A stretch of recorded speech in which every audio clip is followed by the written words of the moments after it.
Good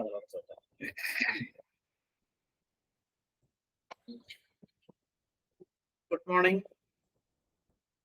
Good morning, sir. നമ്മള് കഴിഞ്ഞ ക്ലാസ്സില് ടെൻസ് റിവിഷൻ നടത്തല്ലേ ചെയ്തത്? അതെ. അതായത് simple present, simple past, simple future, ആ 3 ടെൻസ് ഉപയോഗിച്ചിട്ടാണ് നമ്മൾ ഡെയിലി പ്രോഗ്രാംസ് അല്ലെ? അടുത്തത് പ്രസന്റ് കണ്ടിന്യൂസ് ടെൻസ് ഉപയോഗിച്ചുകൊണ്ട് നമുക്ക് എങ്ങനെ വാക്യങ്ങൾ രൂപീകരിക്കാം. അതായത് ഒരു പ്രോഗ്രാം എന്നുള്ള നിലയിലാണ് നമ്മൾ പറയുന്നത്.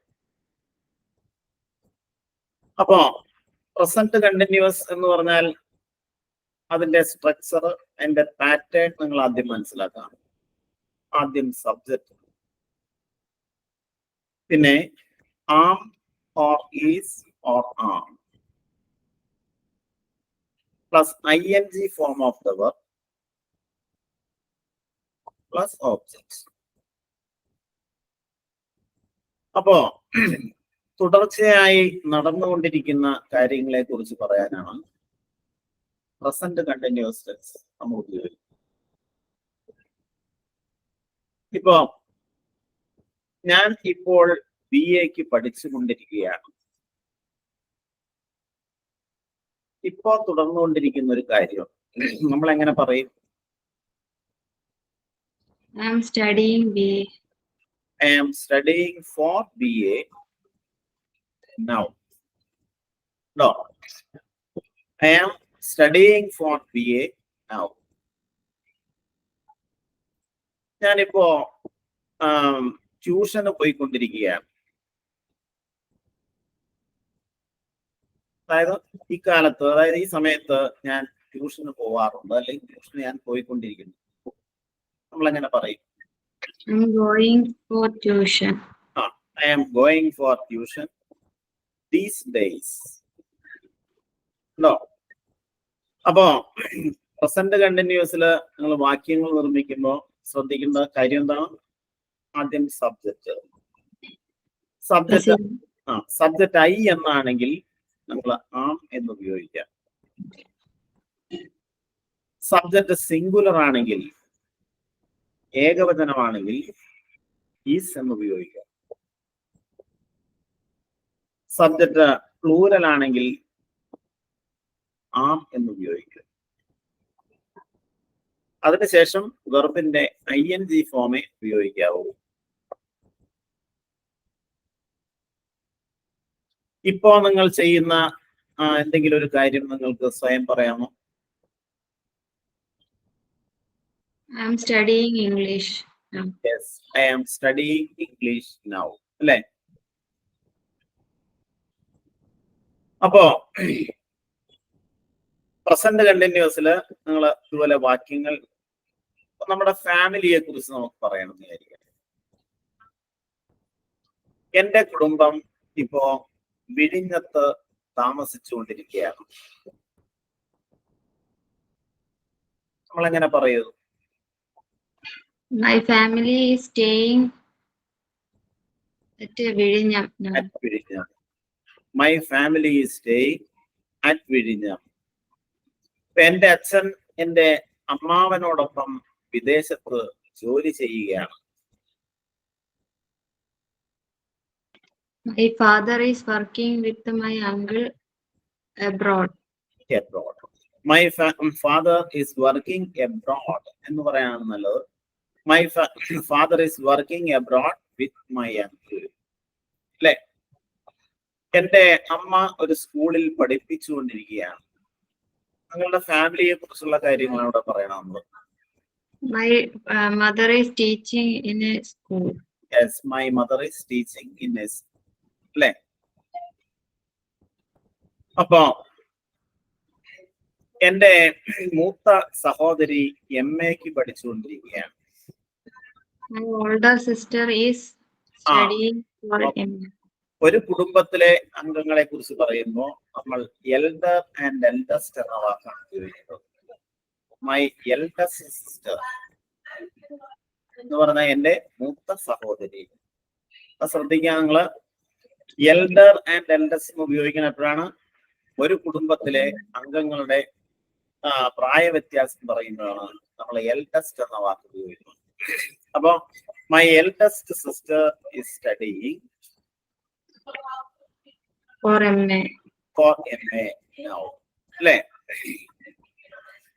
അതുപോലെ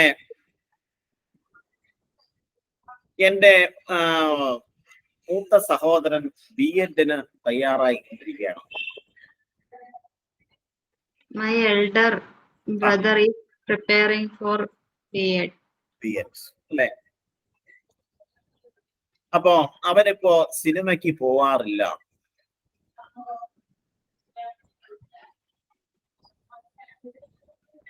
നമ്മളെങ്ങനെ പറയുക വാക്യം? He is not going for film nowadays. these days. അല്ലേ? അപ്പൊ എന്റെ മൂത്ത സഹോദരിക്ക് നല്ല സാലറി ലഭിക്കും. My elder sister gets my elder sister കഴിഞ്ഞാൽ നമുക്ക് പ്രസന്റ് കണ്ടിന്യൂസ് ടെൻസ് ഉപയോഗിക്കാവും. മൈ എൽഡർ സിസ്റ്റർ ഏർണിംഗ്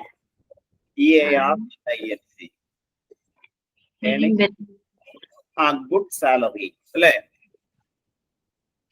ഇപ്പൊ ആ സഹോദരി ഒരു ഇന്ത്യൻ എക്സ്പ്രസില് ജേർണലിസ്റ്റ് ആയി ജോലി ചെയ്തുകൊണ്ടിരിക്കുകയാണ്. എങ്ങനെ പറയും? യൂസിങ് പ്രസന്റ് കണ്ടിന്യൂസ് ടെൻസ് ഉപയോഗിച്ചിട്ട് പറയണം. she is working Indian Express as a journalist. ഏത് നിലയിൽ? she is working as a journalist in Indian Express as a journalist.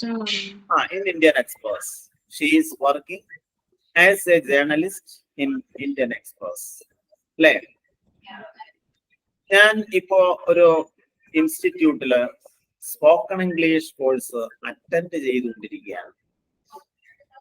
നമ്മളെങ്ങനെ പറയും? I am attending a spoken English course in an institute. now. അല്ലേ? അപ്പോ നമ്മള് നിത്യേന തുടർച്ചയായി ചെയ്യുന്ന കാര്യങ്ങൾ പറയാനാണ് ഈ പ്രസന്റ് കണ്ടിന്യൂസ് ടെൻസ് നമ്മൾ ഉപയോഗിക്കണം. ഇത് ഉപയോഗിച്ചുകൊണ്ട് നമുക്ക് ക്വസ്റ്റ്യൻസ് ചെയ്യേണ്ടതായിട്ട് വരാറുണ്ട്. അപ്പൊ ഞാൻ ചോദിക്കുകയാണ്, നിങ്ങളുടെ കോളേജിൽ എത്ര വിദ്യാർത്ഥികൾ പഠിച്ചുകൊണ്ടിരിക്കുന്നു? How many students are studying in your college? How many എന്ന് ഉപയോഗിക്കാം നമ്മൾ, അല്ലേ? How many എന്ന് കഴിഞ്ഞാൽ ഞാൻ കഴിഞ്ഞ ദിവസം നിങ്ങളോട് പറഞ്ഞിട്ടുള്ളതാണ്. How many എന്ന് കഴിഞ്ഞാൽ ഒരു കൗണ്ടബിൾ നൗൺ ആണ് ഉപയോഗിക്കുന്നത്. How many students are studying in your college? അപ്പോ നിങ്ങൾക്ക് അതിനൊരു ഉത്തരം പറയണം. 800 വിദ്യാർത്ഥികൾ ഞങ്ങളുടെ കോളേജിൽ ഇപ്പോ പഠിച്ചുകൊണ്ടിരിക്കുന്നു. നമ്മൾ എങ്ങനെ പറയുന്നു? There are 700 students studying in my college.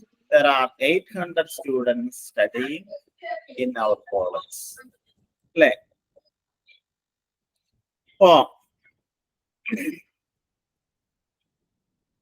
നിങ്ങൾ എങ്ങനെയാണ് കോളേജിൽ പോകുന്നത്?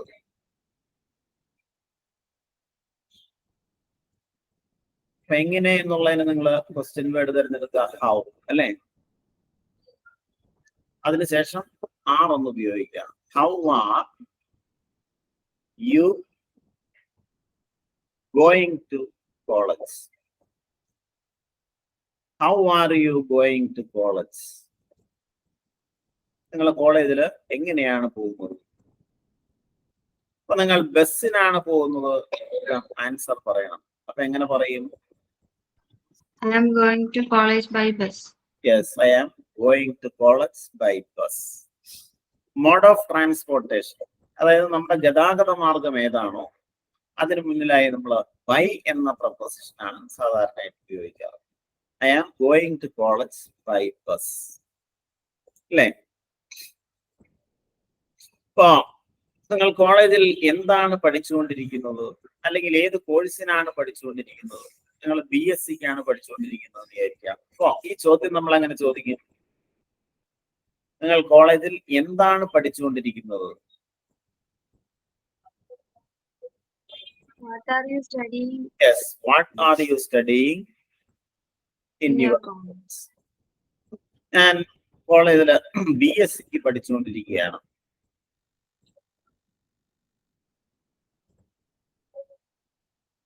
എങ്ങനെ പറയും?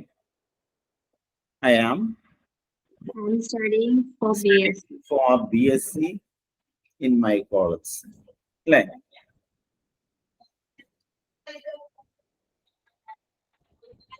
അപ്പോ നോക്കാം, ക്വസ്റ്റ്യൻസ് ഫോം ചെയ്യുമ്പോൾ ആദ്യം നിങ്ങൾ ക്വസ്റ്റ്യൻ വേർഡ് ഉപയോഗിക്കാം. അതിനൊരു സ്ട്രക്ചർ ഉണ്ട്. Question word plus is are, അതിനുശേഷമാണ് സബ്ജക്റ്റ് ഉപയോഗിക്കുന്നത്. പിന്നെ വെർബിന്റെ ING ഫോം. ഏത് ചോദ്യം വേണമെങ്കിലും നിങ്ങൾക്ക് അതുപോലെ ഫോം ചെയ്യാവുന്നതാണ്. ഇതുപോലെ തന്നെ നമുക്ക് യെസ് ഓർ നോ ക്വസ്റ്റ്യൻസ് ഉണ്ടാക്കേണ്ടി വരും. പ്രസന്റ് കണ്ടിന്യൂസ് ടെൻസിൽ നിങ്ങൾക്ക് yes or no questions form ചെയ്യേണ്ടതായിട്ട് വരും. അപ്പോ അതിന്റെ സ്ട്രക്ചർ ഒന്ന് വേറെയാണ്. ആദ്യം വെർബ് എഴുതണം, അതായത് ആം ഈസ് ആം എന്ന് ആദ്യം എഴുതാം. അതിനുശേഷം സബ്ജക്റ്റ് എഴുതണം, പിന്നെ ING form of the word, പിന്നെ ഒരു ക്വസ്റ്റ്യൻ. ഇപ്പൊ ഞാൻ ചോദിക്കുകയാണ്, തുഷാര ഇപ്പോൾ English പഠിച്ചുകൊണ്ടിരിക്കുകയാണോ? Is Tushara studying English? Yes, is Tushara studying English now? അല്ലേ? അപ്പൊ അവർ ഇപ്പോൾ ഇംഗ്ലീഷ് പഠിച്ചുകൊണ്ടിരിക്കുകയാണോ എന്ന് നമുക്ക് ഇങ്ങനെ ചോദിക്കാൻ പറ്റും. അവർ ഇപ്പോൾ English പഠിച്ചുകൊണ്ടിരിക്കുകയാണോ? Are they studying English now? അതെ, are they studying English now? No. അപ്പൊ അതിന്റെ ഫോം നമുക്ക് മനസ്സിലായില്ലേ? Yes or no question form ചെയ്യാനായിട്ട് ആദ്യം am is are, present continuous ടെൻസിലാണ് ഈ പറയുന്നത്. അതിനുശേഷം സബ്ജക്റ്റ് ഉപയോഗിക്കുക. അതിനുശേഷമാണ് ING form of the verb ഉപയോഗിക്കുക.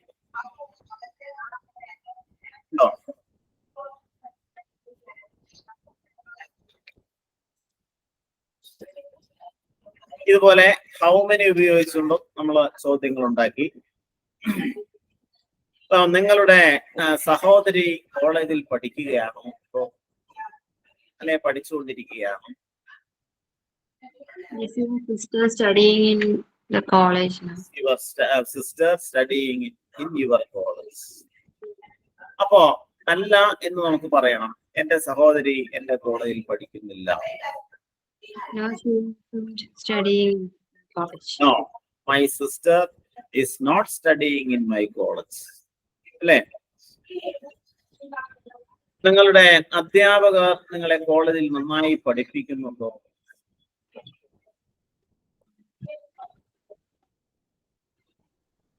Is your teacher? അവിടെ നിങ്ങളുടെ അധ്യാപകർ എന്ന പ്ലൂറൽ വേർഡാണ് നമ്മൾ ഉപയോഗിച്ചത്. അപ്പൊ നമ്മൾ എങ്ങനെ പറയും? Are your teachers? Are your teachers teaching well in your college? Are your teachers teaching well? നന്നായി പഠിപ്പിക്കുന്നുണ്ടോ? നന്നായി എന്നുള്ളതിന് നമ്മൾ ഉപയോഗിക്കുന്ന adverb WELL. പല വേർഡ്സ് നമുക്ക് ഉപയോഗിക്കാം. സാധാരണയായിട്ട് നമ്മൾ ഉപയോഗിക്കുന്ന വെൽ എന്ന വേർഡാണ്. അപ്പൊ are your teachers teaching well in your college? അപ്പൊ നമുക്ക് അതിന് ആൻസർ പറയണം, എന്റെ അധ്യാപകര് നന്നായി അവിടെ പഠിപ്പിക്കുന്നുണ്ട്. Yes, my teachers are teaching well. My teachers are teaching well in my college. അല്ലെ? അപ്പൊ നിങ്ങളുടെ ടീച്ചേഴ്സ് നിങ്ങൾക്ക് ഹോംവർക്ക് തരാറുണ്ടോ എല്ലാ ദിവസവും? Are your teachers Are your teachers giving homework giving homework every day? every day? അല്ലെ? അപ്പോ ഇല്ല, ഞങ്ങൾക്ക് എല്ലാ ദിവസവും ഹോംവർക്ക് തരാറില്ല എന്ന് നിങ്ങൾക്ക് പറയണം. No, my teachers don't. No, അവിടെ ഡോണ്ട് നിങ്ങൾ ഉപയോഗിക്കരുത്. നമ്മള് പ്രസന്റ് കണ്ടിന്യൂസ് ടെൻസിലെ വാക്യങ്ങളാണ് പറഞ്ഞുകൊണ്ടിരിക്കുന്നത്. അപ്പൊ no my teachers, no my അവർ teachers or my teachers are not giving. ശ്രദ്ധിക്കേണ്ട കാര്യം എന്താണ്? Am is are. ഇതിൽ ഏതെങ്കിലും ഒന്നുണ്ടായിരിക്കണം. ആം എന്ന് നിങ്ങൾ എപ്പോ ഉപയോഗിക്കും? I will. When the subject is I, നിങ്ങൾ ആം എന്ന് ഉപയോഗിക്കും. ഈസ് എപ്പോഴാണ് ഉപയോഗിക്കുന്നത്? Single. When the subject is singular, subject ഏകവചനമാവുമ്പോഴാണ്. When the subject is plural, what will you use? Are, A-R-E. So, ഇപ്പൊ നിങ്ങളുടെ ക്ലാസ്മേറ്റ്സ് സ്ഥിരമായി ക്ലാസ്സിൽ വരാറുണ്ടോ? അങ്ങനെ ചോദിക്കും. Are your classmates coming to the class regularly? അതെ. Are your classmates coming To your class regularly? to your class regularly? അല്ലേ? ഓ yes, എന്റെ ക്ലാസ്മേറ്റ്സ് എല്ലാവരും സ്ഥിരമായി വരാറുണ്ട്. നമുക്കങ്ങനെ പറയാൻ കഴിയും. Yes, my classmates are coming regularly. Okay. അപ്പൊ ഈ വർഷം നിങ്ങളുടെ കോളേജിൽ PTA ഒരു ഓഡിറ്റോറിയം നിർമ്മിക്കുന്നുണ്ടോ?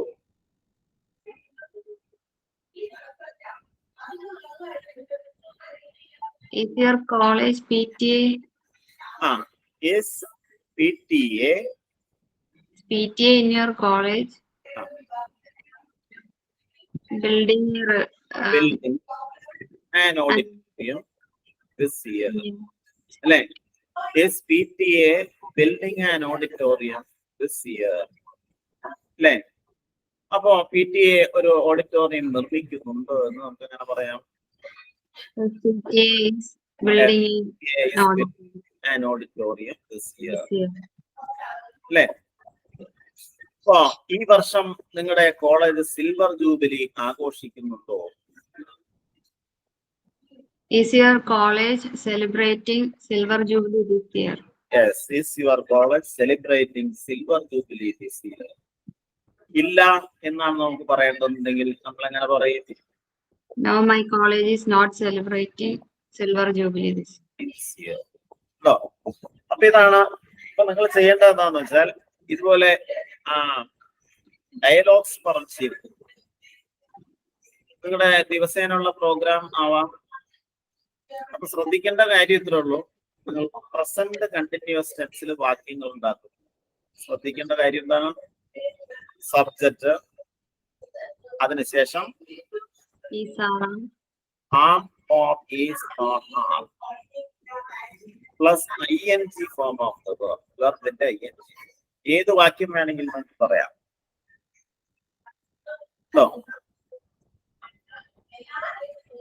അപ്പൊ അതാണ് പ്രസന്റ് കണ്ടിന്യൂസ് ടെൻസിലെ വാക്യ രൂപീകരണം. ഇപ്പൊ തുഷാര സ്ഥിരമായി ചെയ്യുന്ന ഒരു 2-3 കാര്യങ്ങൾ പ്രസന്റ് കണ്ടിന്യൂസ് ടെൻസിൽ പറയാം.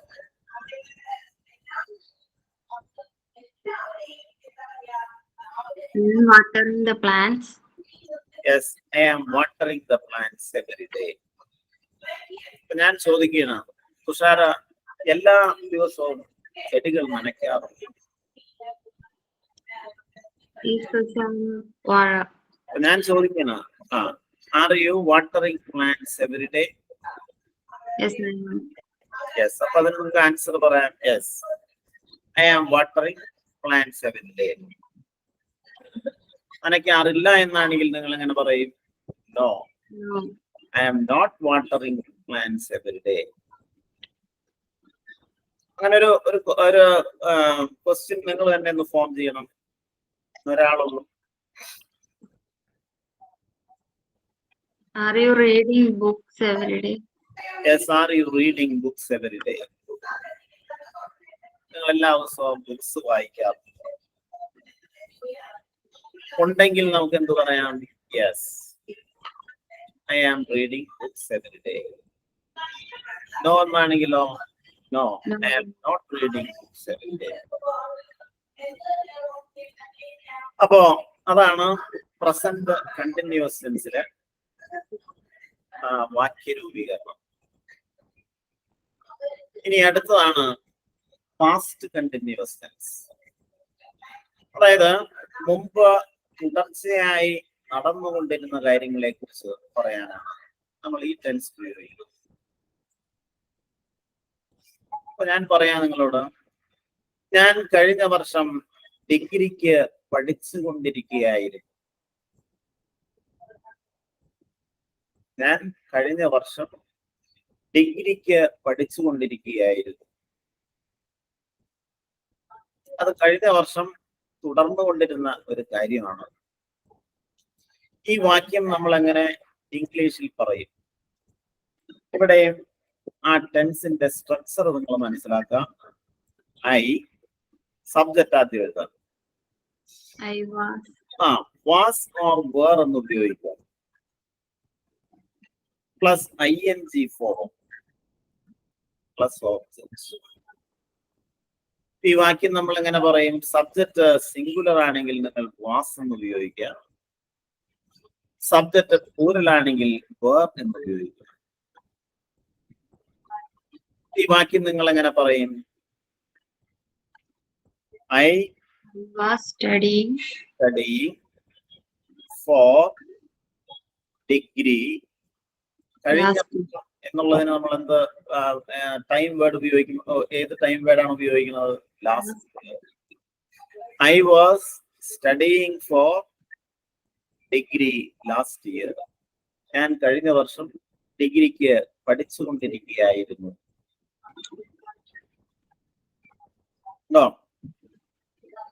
ഇവിടെയും ആ വാക്യത്തിന്റെ സ്ട്രക്ചർ മനസ്സിലാക്കാം. എന്താണ്? സബ്ജക്ട്, പിന്നെ was or were plus ing form plus object.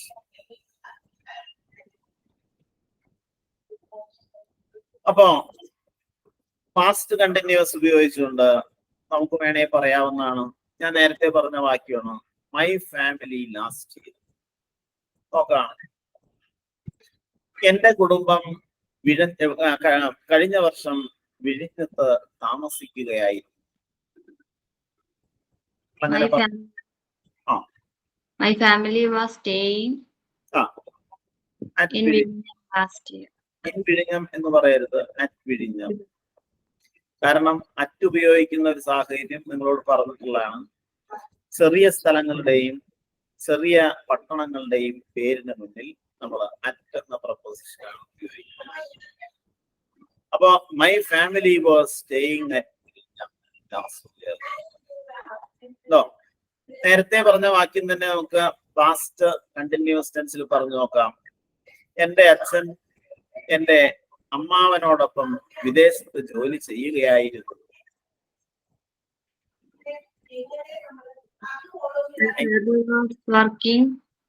Yes, my father was working abroad with my uncle. അവിടെ ആ ടെൻസിൽ വരുന്ന മാറ്റങ്ങളാണ് നമ്മൾ ശ്രദ്ധിക്കേണ്ടത്. My father was working abroad with my uncle. എന്റെ അമ്മ ഒരു സ്കൂളിൽ പഠിപ്പിക്കുകയായിരുന്നു, അല്ലെ പഠിപ്പിച്ചുകൊണ്ടിരിക്കുകയായിരുന്നു. My mother was teaching in a school. Yes, my mother was teaching in a school. എന്റെ മൂത്ത സഹോദരി MA-ക്ക് പഠിച്ചുകൊണ്ടിരിക്കുകയായിരുന്നു.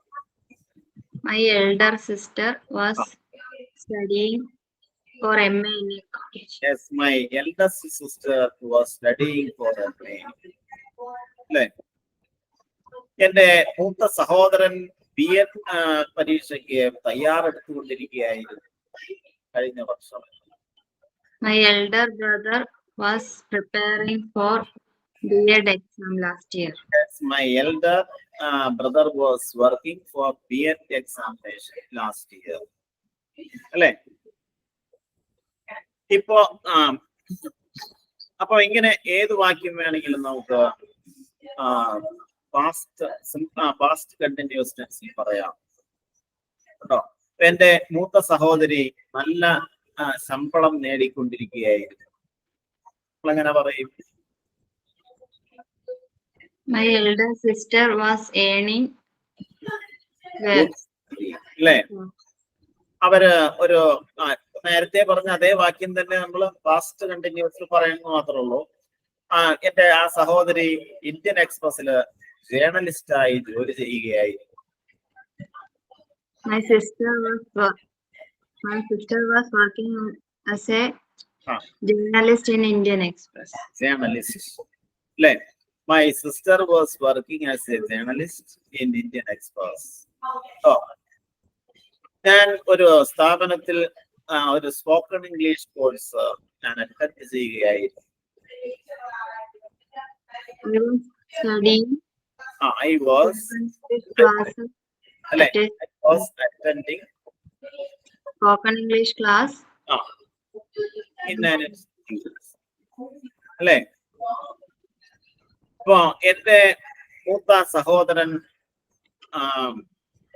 ഒരു ബ്രൈഡിന് വേണ്ടി അന്വേഷിക്കുകയായിരുന്നു. My elder brother was searching for a bride. Looking for. My elder brother was looking for a bride. അല്ലേ? അപ്പോ ഈ വാക്യങ്ങൾ മുഴുവൻ നമുക്ക് പാസ്റ്റ് കണ്ടിന്യൂസ് ടെൻസിൽ പറയാം. അവിടെ നമ്മൾ ശ്രദ്ധിക്കേണ്ട കാര്യത്തിലേ ഉള്ളൂ, സബ്ജക്ട് കഴിഞ്ഞാൽ was or were എന്ന് ഉപയോഗിക്കണം. അതിനുശേഷം ING ഫോം ഉപയോഗിക്കണം. പിന്നെ ഓബ്ജക്റ്റ് ആവശ്യമാണെങ്കിൽ അതും ഉപയോഗിക്കാം.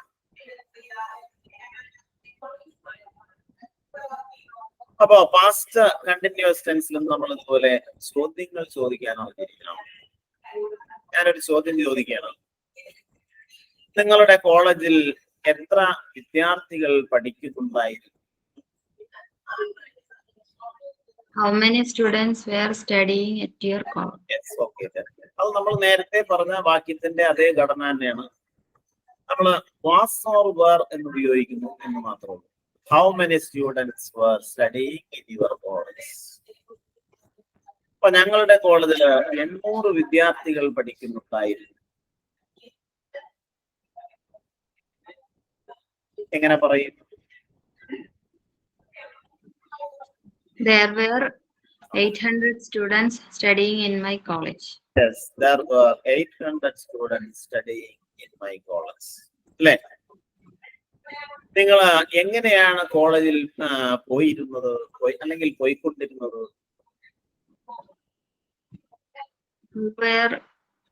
How, എങ്ങനെ എന്നുള്ളതിന്റെ English word how. Were you going to college? ഞാൻ ബസ്സിനാണ് കോളേജിൽ പോയിരുന്നത്. നമ്മൾ എങ്ങനെ പറയും? I was going by bus. I was going to college by bus. ഇനി ഞാൻ ബൈക്കിനാണ് കോളേജിൽ പോയിരുന്നത് നിങ്ങൾ എങ്ങനെ പറയും? അത് ക്വസ്റ്റ്യൻ ആയിട്ട് വരുമ്പോഴത്തേ അവിടെ വേറാണോ വാസ് ആണോ? How were you? യു എന്ന വേർഡിലെ സബ്ജക്ട് യു എന്നുള്ളത് പ്ലൂറലാണ്. അതുകൊണ്ട് നിങ്ങൾ were എന്ന് ഉപയോഗിക്കണം. How were you? How were you going to college? I was going to college by bus. ബൈക്കിനാണ് പോണമെന്നുണ്ടെങ്കിൽ നിങ്ങൾ എങ്ങനെ പറയും?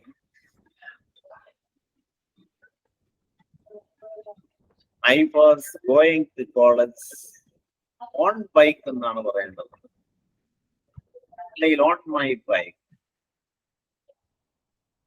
നമ്മുടെ മോഡ് ഓഫ് ട്രാൻസ്പോർട്ടേഷൻ ഇരുചക്ര വാഹനമാണെങ്കിൽ നിങ്ങൾ ഓൺ എന്ന പ്രൊപ്പോസിഷനാണ് സാധാരണയായി ഉപയോഗിക്കാറ് കേട്ടോ.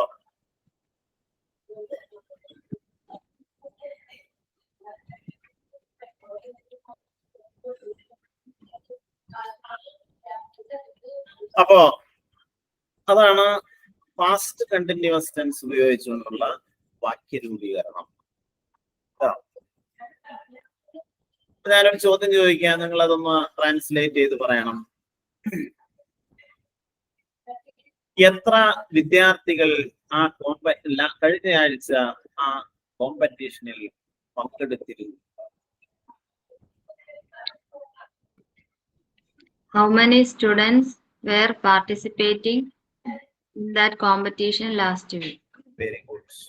How many students or children were participating in the competition last week? അല്ലേ? അതുപോലെ ചോദ്യങ്ങൾ ഉണ്ടാക്കാനും സ്റ്റേറ്റ്മെന്റ് പറയാനും ആണ് നമ്മൾ പഠിക്കുന്നത്. ഇനി നോക്കാം, പാസ്റ്റ് കണ്ടിന്യൂസ് ഉപയോഗിച്ചുകൊണ്ട് നമുക്ക് yes or no questions form ചെയ്യേണ്ടതായിട്ട് വരാം കേട്ടോ. ചോദിക്കുകയാണ്, തുഷാര ചെടികൾ നനയ്ക്കുകയായിരുന്നു. Were Tushara watering the plants? നമ്മൾ എങ്ങനെ പറയും? Were Tushara watering? Were Tushara എന്ന് പറയരുത്. തുഷാര സിംഗുലർ ആണ്, ഒരാളുള്ളൂ. Was Tushara was Tushara watering the watering plants. Was Tushara watering plants. അപ്പോ അതിന് ആൻസർ പറയണം. അതെ, തുഷാര ചെടികൾ നനയ്ക്കുകയായിരുന്നു. എങ്ങനെ പറയും? Yes, Tushara was watering them. Tushara was watering plants. No എന്നാണെങ്കിലോ? No, Tushara wasn't watering them. Yes, no, Tushara was not watering plants. No. അപ്പൊ അത് നമുക്ക് മനസ്സിലായില്ലേ? Yes, sir. Yes, okay. ഇന്നിപ്പോ നിങ്ങൾ ഒരാൾ മാത്രമേ ഉള്ളൂ.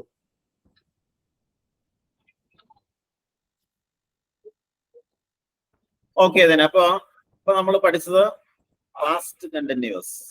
രണ്ട് ടെൻസ് ആണ് ഇപ്പൊ നിങ്ങളോട് പറഞ്ഞത്. ഒന്ന് പ്രസന്റ് കണ്ടിന്യൂസ്, മറ്റൊന്ന് പാസ്റ്റ് കണ്ടിന്യൂസ്. അതിന്റെ സ്ട്രക്ചർ നിങ്ങൾ ഒന്നുകൂടി പറയാം. പ്രസന്റ് കണ്ടിന്യൂസ് എന്ന് പറഞ്ഞാൽ എന്തായിരിക്കും? Subject plus is, are, am plus ing form. അതിന്റെ ക്വസ്റ്റ്യൻ എന്ന് പറഞ്ഞാലും ഇതുപോലെ തന്നെ നമ്മൾ ക്വസ്റ്റ്യൻ വേർഡ്, അതിനുശേഷം ആം, ഈസ്, ആർ, പിന്നെ സബ്ജക്റ്റ്. പാസ്റ്റ് കണ്ടിന്യൂസിന്റെ സ്ട്രക്ചർ എന്താണ്? Subject plus was or were plus ing form of the verb. Next അടുത്ത ഒരു ടെൻസ് ആണ്. ഈ ടെൻസോട് കൂടിയിട്ട് നമുക്ക് വേണമെങ്കിൽ ഒരെണ്ണം കൂടി ഉണ്ട്, നോക്കാം. നെക്സ്റ്റ് കണ്ടിന്യൂസ് ടെൻസിൽ ഇപ്പൊ നമ്മൾ പ്രസന്റ് കണ്ടിന്യൂസ്, പാസ്റ്റ് കണ്ടിന്യൂസ്, അടുത്താണ് ഫ്യൂച്ചർ കണ്ടിന്യൂസ്. അതായത് ഭാവിയിൽ തുടർച്ചയായി നടക്കുവാൻ പോകുന്ന കാര്യങ്ങളെ കുറിച്ച് പറയാനാണ് ഫ്യൂച്ചർ കണ്ടിന്യൂസ് ടെൻസ് ഉപയോഗിക്കുന്നത്. ഭാവിയില് തുടർച്ചയായി നടക്കുവാൻ പോകുന്ന കാര്യങ്ങളെ കുറിച്ച് പറയാനാണ് ഫ്യൂച്ചർ കണ്ടിന്യൂസ് ടെൻസ് ഉപയോഗിക്കുന്നത്. അപ്പൊ ഞാനൊരു എക്സാമ്പിൾ പറയാം. ഞാൻ അടുത്ത വർഷം എംകോമിന് പഠിച്ചുകൊണ്ടിരിക്കുകയായിരിക്കും. അല്ലെ, ഞാൻ പഠിച്ചുകൊണ്ടിരിക്കും. അടുത്ത വർഷം തുടരാൻ സാധ്യതയുള്ള ഒരു കാര്യമാണോ? ഇത് നമ്മൾ ഫ്യൂച്ചർ കണ്ടിന്യൂസ് ടെൻസിലാണ് നമ്മൾ പറയേണ്ടത്. നമ്മൾ എങ്ങനെ പറയും? ഐ ആദ്യം എഴുതാം, സബ്ജക്റ്റ് എഴുതാം. Will be or shall be plus ing form. I will be studying for MCOM next year. I will be studying for MCOM next year. Oh. Future continuous tense ന്റെ structure എന്താണ് മനസ്സിലായത്? Subjective plus will be or shall be plus ing format. അതായത് അങ്ങനെ ചെയ്തുകൊണ്ടിരിക്കും എന്ന് പറയാൻ വേണ്ടിയിട്ടാണ് will be or shall be ഉപയോഗിക്കുന്നത്. സബ്ജക്റ്റ് ഫസ്റ്റ് പേഴ്സൺ ആണെങ്കിൽ, അതായത് ഐ അല്ലെങ്കിൽ ബി എന്നാണെങ്കിൽ നിങ്ങൾ ഷാൽ ബി എന്ന് ഉപയോഗിക്കാം. Subject second and third person ആണെങ്കിൽ വിൽ ബി എന്ന് ഉപയോഗിക്കാം. ഐ വിൽ ബി ഗോയിങ് എന്ന് പറഞ്ഞാൽ ഞാൻ പോയിക്കൊണ്ടിരിക്കും. Or I shall be studying, ഞാൻ പഠിച്ചുകൊണ്ടിരിക്കും. I shall be working on computer, ഞാൻ കമ്പ്യൂട്ടറിൽ വർക്ക് ചെയ്തുകൊണ്ടിരിക്കും. അങ്ങനെ കൊണ്ടിരിക്കും എന്ന അർത്ഥം ലഭിക്കാനാണ് ഫ്യൂച്ചർ കണ്ടിന്യൂസ് ടെൻസ് നമ്മൾ ഉപയോഗിക്കുന്നത്. അതിന്റെ സ്ട്രക്ചർ മനസ്സിലാക്കാൻ subject plus will be or shall be plus ing form of the verb plus object. അപ്പൊ നമ്മൾ നേരത്തെ പറഞ്ഞ ആ വാക്യം നമുക്ക് ഫ്യൂച്ചർ കണ്ടിന്യൂസ് ടെൻസിൽ ഒന്ന് പറഞ്ഞു നോക്കാം. എന്റെ കുടുംബം വിഴിഞ്ഞത്ത് താമസിക്കുകയായിരിക്കും, അല്ലെ താമസിച്ചുകൊണ്ടിരിക്കുകയായിരിക്കും. നമ്മൾ എങ്ങനെ പറയും? My family will be staying at Viഴിഞ്ഞം. Yes, my family will be staying at വിഴിഞ്ഞം. അല്ലെ? എന്റെ അച്ഛൻ എന്റെ അമ്മാവനോടൊപ്പം വിദേശത്ത് ജോലി ചെയ്തുകൊണ്ടിരിക്കും. My father will be working in abroad. പറയരുത്. My father will be working abroad. My father will be working abroad with my uncle.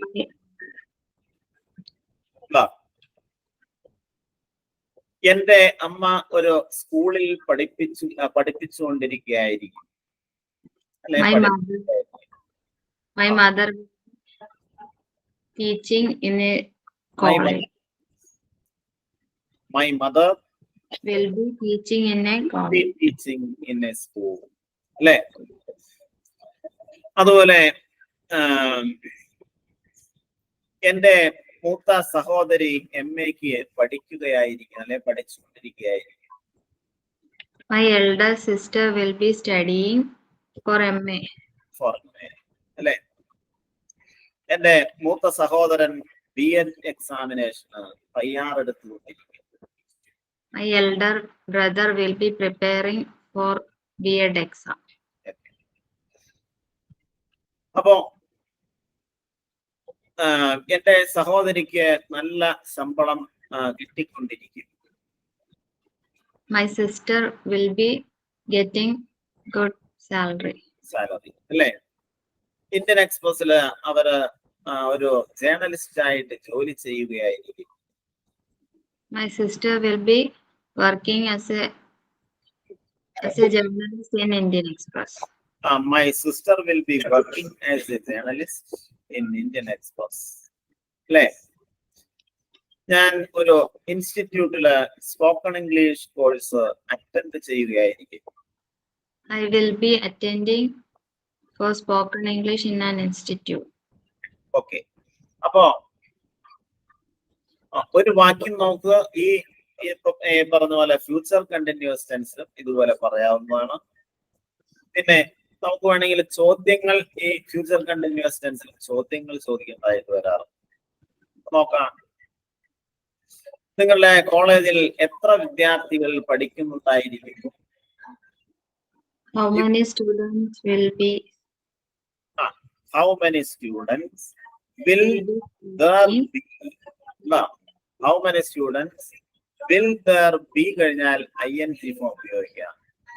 Studying. Will there be studying in your college? അപ്പൊ എന്റെ കോളേജില് 800 വിദ്യാർത്ഥികൾ പഠിക്കുന്നുണ്ടായിരിക്കും. There will be 800 students studying in my college. Yes, there will be 800 students studying in my college. No.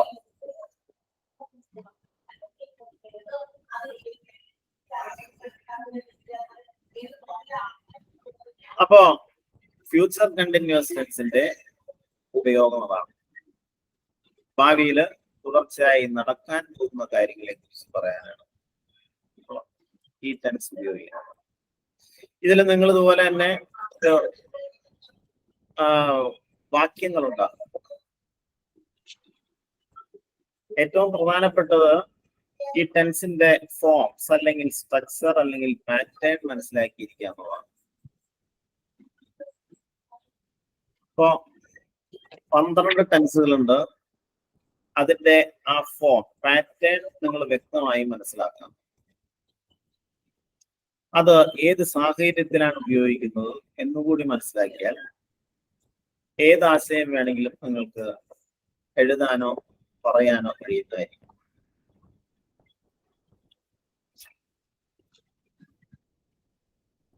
Okay, അടുത്തതാണ് ഞാനിപ്പോ ഓരോ lesson പോലെയാണ് നിങ്ങളോട് പറയണത്.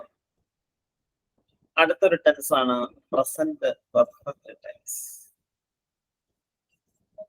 പ്രസന്റ് പെർഫെക്റ്റ്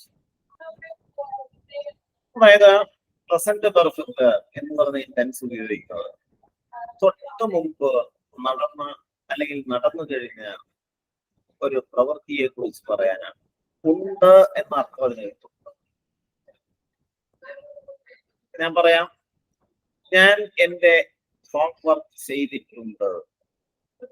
കുറച്ച് മുമ്പ് ചെയ്ത് കഴിഞ്ഞുള്ളൂ. ഈ വാക്യം നമ്മൾ പ്രസന്റ് പെർഫെക്റ്റ് ടെൻസ് ഉപയോഗിച്ചാണ് പറയുന്നത്. നമ്മൾ എങ്ങനെ പറയും? ഐ ആദ്യം സബ്ജക്ട്,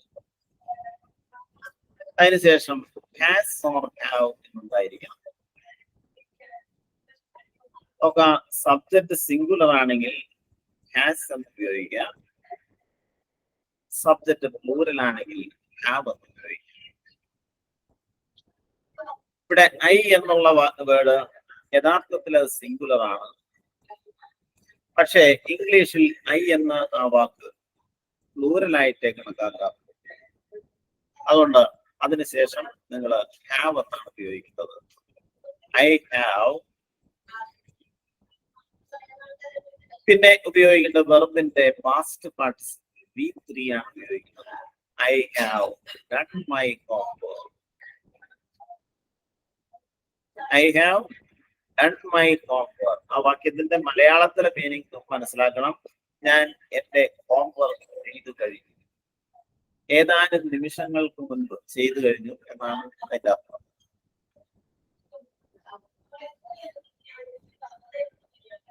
ഇപ്പോ തുഷാര ചെടികൾ നനച്ചു കഴിഞ്ഞു എന്ന് പറയും.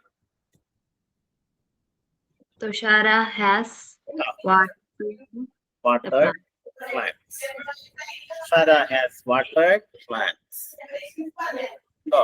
ഇപ്പൊ ശ്രദ്ധിക്കുക, എന്താണ്? സബ്ജക്ട് സിംഗുലർ ആണെങ്കിൽ ഹാസ് എന്ന് ഉപയോഗിക്കുക, സബ്ജക്ട് പ്ലൂറൽ ആണെങ്കിൽ ഹാവ് എന്ന് ഉപയോഗിക്കുക. ഹാസ് ഓർ ഹാവിന് ശേഷം V3 അതായത് വെർബിന്റെ മൂന്നാമത്തെ ഫോമേ ഉപയോഗിക്കുക.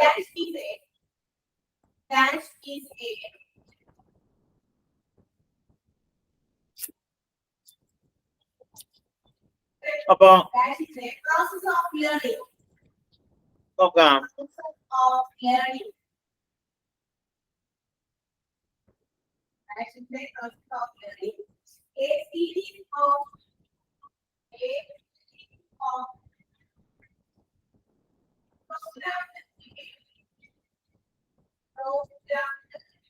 ഏത് വാക്യം വേണമെങ്കിലും നമുക്ക് അതുപോലെ പറയാവുന്നതാണ്.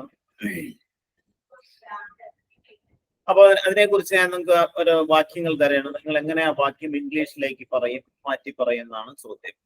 നോക്കാം. കേരള 100% സാക്ഷരത കൈവരിച്ചിട്ടുണ്ട്. കേരളം 100% സാക്ഷരത കൈവരിച്ചിട്ടുണ്ട്, അല്ലെ നേടിയിട്ടുണ്ട്. നമ്മൾ എങ്ങനെ പറയും വാക്യം? Kerala Kerala has has achieve. achieved Kerala has achieve 100% literacy. Percentage literacy. കേട്ടോ? അപ്പൊ അത് നമ്മളെങ്ങനെ ചോദ്യമായിട്ട് നിങ്ങൾക്ക് ചോദിക്കേണ്ട വന്നാലോ, കേരളം 100% സാക്ഷരത നേടിയിട്ടുണ്ടോ? Has Kerala achieved 100%? അപ്പൊ വേറൊന്നുമില്ല, ഹാസ് എന്നുള്ളത് ആദ്യം എഴുതാം, അതിനുശേഷം സബ്ജക്റ്റ് എഴുതാം. Has Kerala achieve 100% literacy. കേട്ടോ?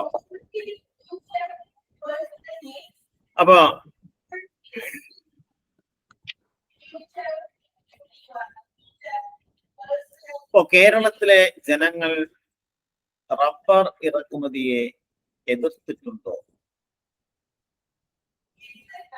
കേരളത്തിലെ ജനങ്ങൾ റബ്ബർ ഇറക്കുമതി എന്നുള്ളതിന് നമുക്ക് ഇമ്പോർട്ട് എന്ന് പറയാം. എതിർത്തിട്ടുണ്ടോ നമ്മളെങ്ങനെ ചോദിക്കും?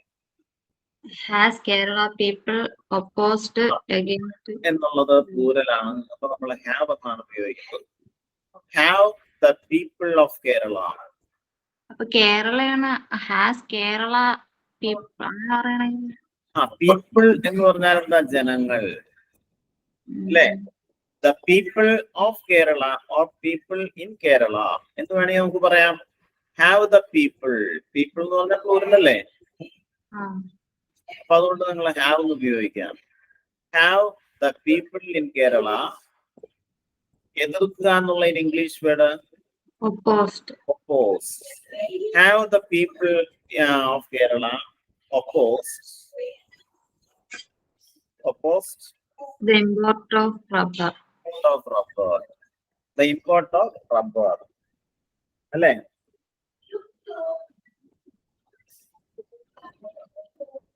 ഓക്കെ. അപ്പൊ കേരളത്തിലെ ജനങ്ങൾ റബ്ബർ ഇറക്കുമതിയെ എതിർത്തിട്ടുണ്ട്. നിങ്ങളൊരു സ്റ്റേറ്റ്മെന്റ് ആയിട്ട് പറയണം. അതെങ്ങനെ പറയും? Yes, the people of Kerala opposed the import of rubber. Yes, the people of Kerala have opposed. അല്ലേ? The people of Kerala have opposed the import of rubber. അല്ലേ? അപ്പൊ ഇവിടെ ശ്രദ്ധിക്കേണ്ട കാര്യം ഇത്രേ ഉള്ളൂ. ഇപ്പൊ ഇന്ത്യയിലെ രാഷ്ട്രീയക്കാർ അല്ലെങ്കിൽ രാഷ്ട്രീയ നേതാക്കൾ കറപ്റ്റ് ആയിട്ടുണ്ടോ?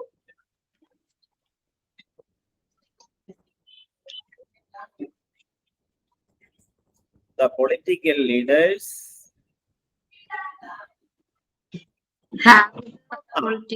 ഒരു ക്വസ്റ്റ്യൻ ആയിട്ട് അങ്ങനെ ചോദിക്കുന്നത്. Have the political leaders become very corrupt in India? നമ്മള് ആ നേതാക്കൾ കറപ്റ്റ് ആയിട്ടില്ല എന്ന് നമ്മൾ എങ്ങനെ പറയും? The political leaders have been become corrupt in India.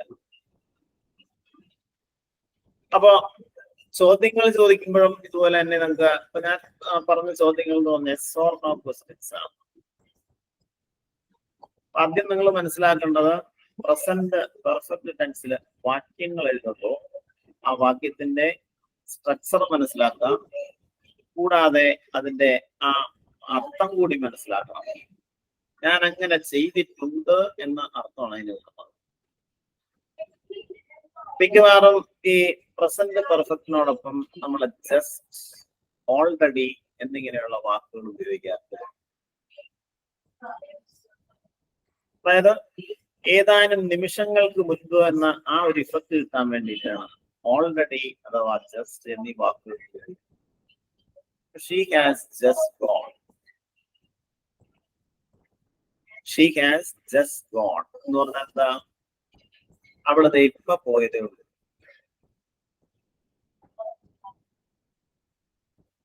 Or they have already paid the fee.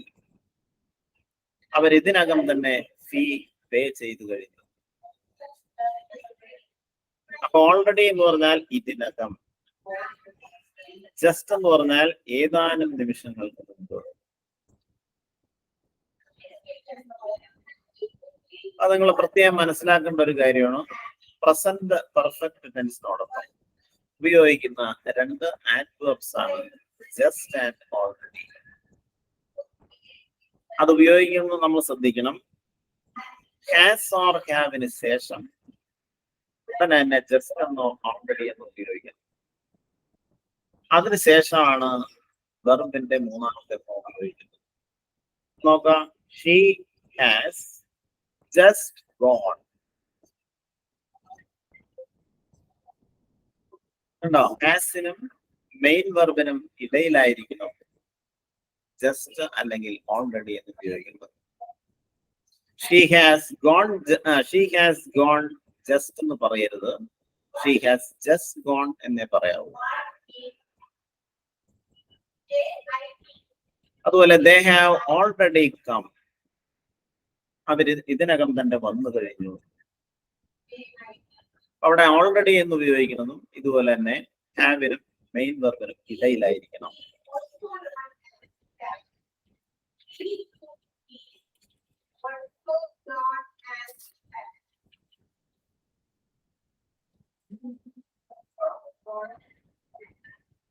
Okay, അത് മനസ്സിലായോ?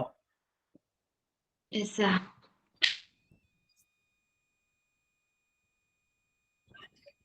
ഇതുപോലെ തന്നെ നമ്മൾ ക്വസ്റ്റ്യൻ വേർഡ്സ് ഉപയോഗിച്ചും പ്രസന്റ് പെർഫെക്റ്റിൽ വാക്യങ്ങൾ ഉണ്ടാക്കാം.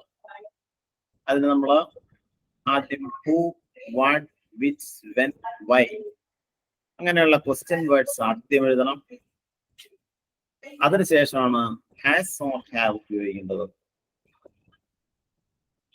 ഇപ്പോ നിങ്ങൾ എനിക്ക് എന്താണ് കൊണ്ടുവന്നിട്ടുള്ളത് നമ്മൾ ചോദിക്കാറുണ്ട്. നിങ്ങൾ എനിക്ക് എന്താണ് കൊണ്ടുവന്നിട്ടുള്ളത്? നമ്മൾ എങ്ങനെ ചോദിക്കുക ആ ചോദ്യം? What have you what bought? What കഴിഞ്ഞാൽ ഹാവ് എന്ന് ഉപയോഗിക്കാം. അതിനുശേഷം സബ്ജക്റ്റ് ഉപയോഗിക്കണം. What have you Bought me. For me. എനിക്ക് എന്ന അർത്ഥം കിട്ടാൻ നിങ്ങൾ ഫോർ എന്ന പ്രൊപ്പോസിഷൻ ആണ് ഉപയോഗിക്കുന്നത്. What have you boat for me. കേട്ടോ? ഇപ്പൊ വാട്ട് കഴിഞ്ഞാൽ നമ്മൾ ഹാവ് എന്നാണ് ഉപയോഗിച്ചത് അല്ലേ? കാരണം യു എന്നുള്ള സബ്ജക്ട് പ്ലൂറൽ ആയതുകൊണ്ടാണ്. ഇവിടെ അവൾ എനിക്ക് എന്താണ് കൊണ്ടുവന്നിട്ടുള്ളത് എന്ന് നമ്മൾ ചോദിക്കണമെങ്കിൽ അപ്പൊ അങ്ങനെ ചോദിക്കും. She bought for me. ആ, അവൾ എനിക്ക് എന്താണ് കൊണ്ടുവന്നിട്ടുള്ളത്? What has She bought for me. What has she boat for me. What has she boat for me. ആ വ്യത്യാസമാണ് നിങ്ങൾ മനസ്സിലാക്കേണ്ടത്. സബ്ജക്റ്റ് നോക്കാം. സബ്ജക്റ്റ് പ്ലൂറൽ ആണെങ്കിൽ ഹാവ് എന്ന് ഉപയോഗിക്കാം. സബ്ജക്റ്റ് സിംഗുലർ ആണെങ്കിൽ ഹാസ് എന്ന് ഉപയോഗിക്കാം.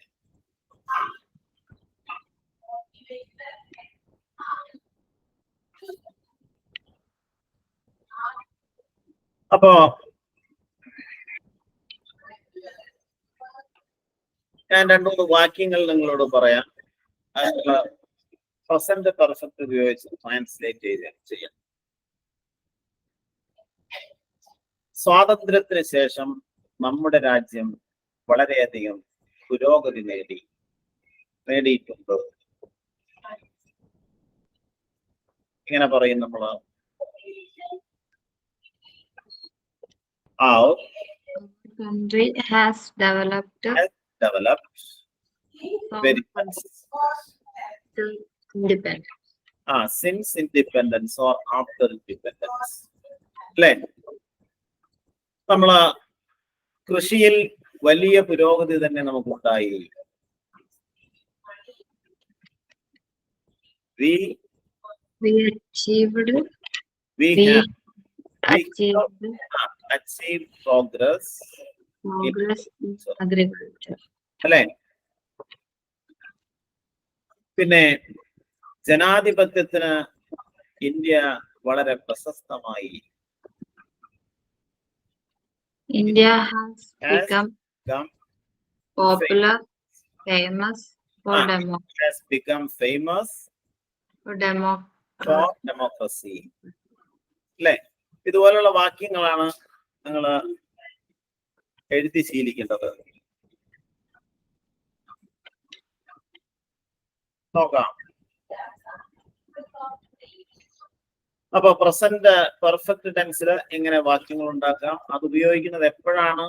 ഇന്നലെ നടന്ന കാര്യം പറയാൻ നിങ്ങൾ പ്രസന്റ് പെർഫെക്റ്റ് ടെൻസ് ഉപയോഗിക്കരുത്.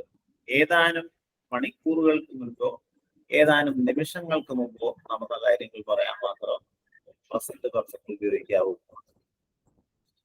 ഇന്നലെ നടന്ന കാര്യം അല്ലെ കഴിഞ്ഞ മാസം നടന്ന കാര്യം പറയാൻ നിങ്ങൾ സിമ്പിൾ പാസ്റ്റ് ടെൻസ് ഉപയോഗിച്ചോളണം. ഞാൻ പറയാണ്, ഞാൻ ഇന്നലെ അവളെ കണ്ടു. നമ്മളെങ്ങനെ പറയും? I met her yesterday. I have seen her yesterday എന്ന് പറയരുത്. ഇന്നലെ നടന്ന കാര്യങ്ങളൊന്നും തന്നെ പെർഫെക്റ്റ് ടെൻസിൽ പറയാൻ പാടില്ല.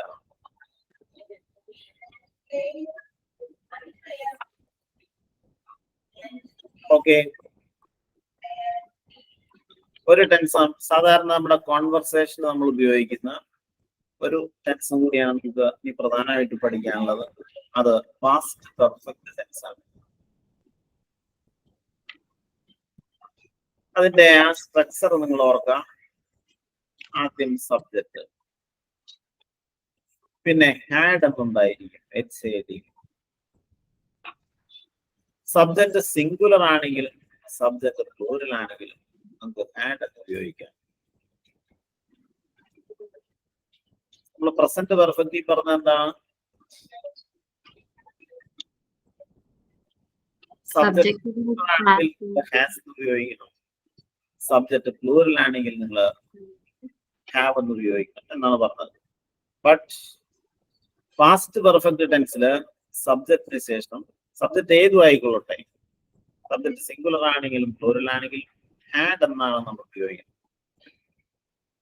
അതായത് മുൻപ് നടന്നു കഴിഞ്ഞ, ഉണ്ടായിരുന്നു എന്ന അർത്ഥത്തിൽ അങ്ങനെയുള്ള ആ അർത്ഥം കിട്ടുന്ന വാക്യങ്ങൾ രൂപീകരിക്കാനാണ് നമ്മൾ പാസ്റ്റ് പെർഫെക്റ്റ് ടെൻസ് ഉപയോഗിക്കുന്നത്. ഇപ്പോ ഞാൻ 5 വർഷം മുമ്പ് ഡൽഹിക്ക് പോയിട്ടുണ്ടായിരുന്നു നമ്മൾ പറയാറുണ്ട്. ഞാൻ 5 വർഷം മുമ്പ് ഡൽഹിക്ക് പോയിട്ടുണ്ടായിരുന്നു. നമ്മൾ ഈ വാക്യം എങ്ങനെ പറയും? I had gone to Delhi. I had gone to Delhi 5 years ago. ഉണ്ടോ? അപ്പൊ കുറച്ച് നാളുകൾക്ക് മുൻപ് ഞാൻ അങ്ങനെ ചെയ്തിട്ടുണ്ടായിരുന്നു എന്നർത്ഥം കിട്ടാൻ അങ്ങനെയുള്ള വാക്യങ്ങൾ രൂപീകരിക്കാനാണ് പാസ്റ്റ് പെർഫെക്റ്റ് ടെൻസ് സാധാരണഗതിയിൽ ഉപയോഗിക്കുന്നത്.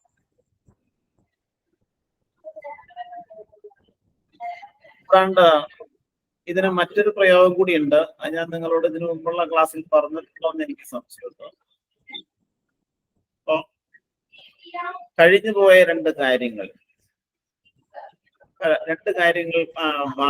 ഭൂതകാലത്ത് നടന്നു കഴിഞ്ഞു വിചാരിക്കാം.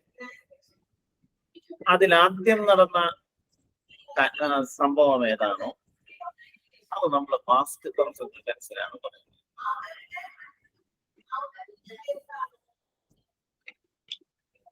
രണ്ട് കാര്യങ്ങൾ നടന്നിട്ടുണ്ടെങ്കിൽ അതിലാദ്യം നടന്ന ഏതാണെന്ന് നമ്മൾ ആലോചിക്കാം. അത് പാസ്റ്റ് പെർഫെക്റ്റ് ടെൻസ്. അതായത് അതിനോടൊപ്പം ഹാഡ് പ്ലസ് പാസ്റ്റ് പാർട്ടിസിപ്പിൾ ഉണ്ടായിരിക്കും.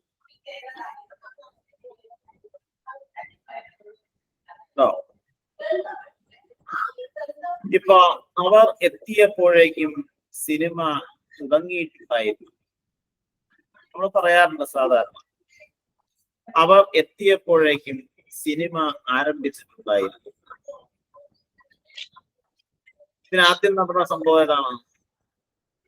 സിനിമ തുടങ്ങി. അപ്പോ ആ ഭാഗം നമ്മൾ പാസ്റ്റ് പെർഫെക്റ്റ് ടെൻസിലാണ് പറയുന്നത്. The film had started before they reached. Before they reached or by the time they reached. അപ്പൊ നിങ്ങള് ചുരുക്കത്തിൽ മനസ്സിലാക്കേണ്ടത് മുമ്പ് നടന്നു കഴിഞ്ഞു, അങ്ങനെ ഉണ്ടായിരുന്നു എന്ന അർത്ഥത്തിലാണ് സാധാരണ ഈ പാസ്റ്റ് പെർഫെക്റ്റ് ടെൻസ് നമുക്ക് ഉപയോഗിക്കുന്നത്. ട്ടോ. ഞാൻ കഴിഞ്ഞ വർഷം ട്യൂഷന് പോയിട്ടുണ്ടായിരുന്നു, എങ്ങനെ പറയും? I had gone I had gone for tuition last year. അല്ലേ? അപ്പൊ അതുപോലെ നമുക്ക് ഏത് വാക്യം വേണമെങ്കിലും നമുക്ക് ഇതുപോലെ പറയാവുന്നതാണ്. പിന്നെ അവൾ പരീക്ഷ പൂർത്തീകരിച്ചിട്ടുണ്ടായിരുന്നു അല്ലെങ്കിൽ എഴുതി കഴിഞ്ഞിട്ടുണ്ടായിരുന്നു എന്ന് ചോദിക്കാറുണ്ട്. അതൊരു എസ് ഓർ നോ ക്വസ്റ്റ്യൻ ആണ്. പാസ്റ്റ് പെർഫെക്റ്റില് yes or no question form ചെയ്യുമ്പോൾ ആദ്യം തന്നെ നമ്മൾ നേരത്തെ ഇതുപോലെ തന്നെ അതിൽ ഹാഡ് എന്ന് എഴുതും. പിന്നെ സബ്ജക്ട് ഹാഡ് ഷീ, പിന്നെ വെർബിന്റെ പാസ്റ്റ് പാർട്ടിസിപ്പിൾ ഉപയോഗിക്കുക. Had she completed, had she completed her exam.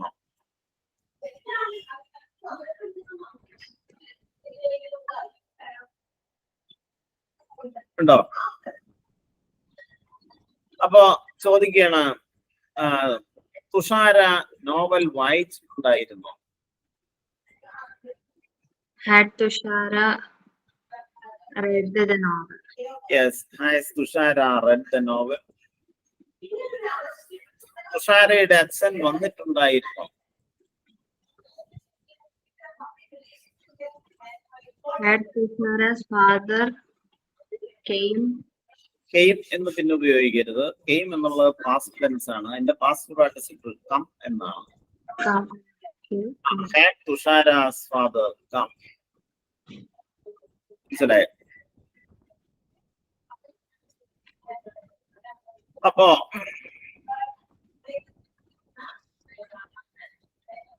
നേരത്തെ നമ്മൾ പറഞ്ഞ ആ ഡയലോഗ്സ് തന്നെ നമുക്ക് ഈ പാസ്റ്റ് പെർഫെക്റ്റ് ടെൻസിലേക്ക് മാറ്റി പറയാം. കേരളം 100% സാക്ഷരത കൈവരിച്ചിട്ടുണ്ടായിരുന്നു. അങ്ങനെ ഉണ്ടായിരുന്നു എന്ന് ചോദ്യം ചോദിക്കാൻ നമ്മൾ എങ്ങനെ ചോദിക്കും? Had Kerala achieved percentage literacy? Yes, had Kerala achieved 100% literacy? Yes, Keralam 100% സാക്ഷരത നേടിയിട്ടുണ്ടായിരുന്നു. നമ്മൾ എങ്ങനെ പറയും? Yes, Kerala achieved. No. Yes, Kerala had achieved Had achieved 100% literacy. അല്ലേ? ഇപ്പോ LDF പ്രൈവറ്റൈസേഷനെ പ്രോത്സാഹിപ്പിച്ചിരുന്നു. Had LDF promoted? പ്രോത്സാഹിപ്പിക്കുന്നുള്ളതിനെ encourage. Encourage. Had LDF encourage privatization? ഇല്ല, LDF privatisation പ്രോത്സാഹിപ്പിച്ചിരുന്നില്ല. എങ്ങനെ പറയും? No, LDF had not encouraged privatization. Okay. നേരത്തെ പറഞ്ഞ വാക്യം തന്നെ നിങ്ങൾ ചോദ്യങ്ങൾ ഉണ്ടാക്കുക, അതിന്റെ ആൻസർ പറയാ. അതാണ് ശരിക്കും ഭാഷാ പഠനം. ഇപ്പോ കേരളത്തിലെ ജനങ്ങൾ റബ്ബർ ഇറക്കുമതിയെ എതിർത്തിട്ടുണ്ടായിരുന്നു. Had people of Kerala opposed the import of rubber? Rubber. Yes, കേരളത്തിലെ ജനങ്ങൾ റബ്ബർ ഇറക്കുമതിയെ എതിർത്തിട്ടുണ്ടായിരുന്നു. Yes, the people of Kerala had opposed the import of rubber.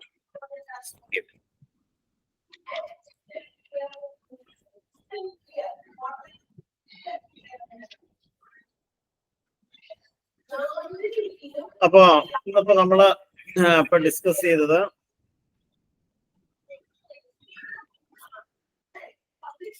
Past perfect last one അല്ലേ? അത് നിങ്ങൾ വർക്ക് ചെയ്യണം. അതിന് അതായത് ചെയ്യേണ്ട എന്താന്ന് വെച്ചിട്ടുണ്ടെങ്കിൽ ഒരു ലെസൺ ഡയലോഗ് ആണ് നിങ്ങൾ എഴുതേണ്ടത്. ഇപ്പൊ പാസ്റ്റ് പെർഫെക്റ്റ് ഉപയോഗിച്ചുകൊണ്ട് ഒരു 10 വാക്യങ്ങൾ എഴുതി നോക്കാം. ഒരാള്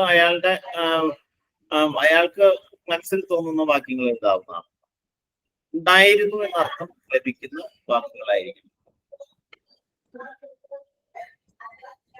ഇപ്പൊ രഹന പാഠങ്ങൾ പഠിച്ചിട്ടുണ്ടായിരുന്നു, നമ്മൾ എങ്ങനെ പറയും? Had Rehana learned? പഠിച്ചിട്ടുണ്ടായിരുന്നു സ്റ്റേറ്റ്മെന്റ് ആണ്, അല്ല. Rehana Had had learned her lessons. കേട്ടോ? അപ്പോ നമുക്കത് ചോദ്യമായിട്ട് ചോദിക്കാം. അപ്പൊ രഹനയോട് നമ്മൾ ചോദിക്കുകയാണ്, രഹന പാഠങ്ങൾ പഠിച്ചിട്ടുണ്ടായിരുന്നോ? നമുക്ക് ചോദിക്കേണ്ടോ? എങ്ങനെ ചോദിക്കും? Had Rehana learned? Had Rahana learned her lessons. That's all. അതുപോലുള്ള വാക്യങ്ങളാണ് നിങ്ങൾ രൂപീകരിക്കുന്നത്.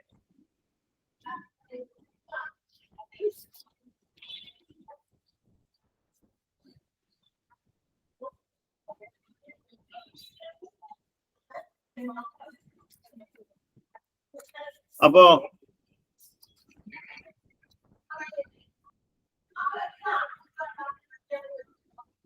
നോക്കാം, നമുക്ക് ഇനി അടുത്തതായിട്ട് നിങ്ങൾക്ക് നിങ്ങളോട് പറയണം എന്താണെന്ന് ചെയ്യാനുണ്ടെങ്കിൽ ഇത് പറഞ്ഞിട്ടുണ്ടോ എങ്കിൽ നിങ്ങൾ പറയാം. ഹാസ്, ഹാവ്, ഹാഡ് ഇതാണല്ലോ നമ്മൾ പറഞ്ഞുകൊണ്ടിരുന്നത്. ഇവയുടെ മലയാളത്തിലെ അർത്ഥം കൂടി നിങ്ങൾ മനസ്സിലാക്കണം. ഹാവ് എന്ന് പറഞ്ഞാൽ ഉണ്ട്, അതായത് നമ്മുടെ ഉടമസ്ഥതയെ കാണിക്കാൻ ഉപയോഗിക്കുന്ന വേടാണ്. ഹാസ് എന്ന് പറഞ്ഞാലും ഉണ്ട് എന്നാണ് അതിന്റെ അർത്ഥം. എന്നാൽ ഹാഡ് എന്ന് പറഞ്ഞാലോ HAD, ഉണ്ടായിരുന്നു.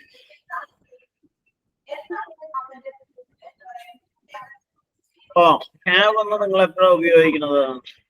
വർത്തമാനകാലത്തില് ഐ, യു, അതുപോലെ പ്ലൂറൽ സബ്ജക്ട്സ് ഇവയോടൊപ്പം ഉണ്ട് എന്നർത്ഥം കിട്ടാൻ നമുക്ക് ഹാവ് എന്ന് ഉപയോഗിക്കാം. ഹാവ് മെയിൻ വെർബായിട്ട് ഉപയോഗിക്കുന്നതാണത്.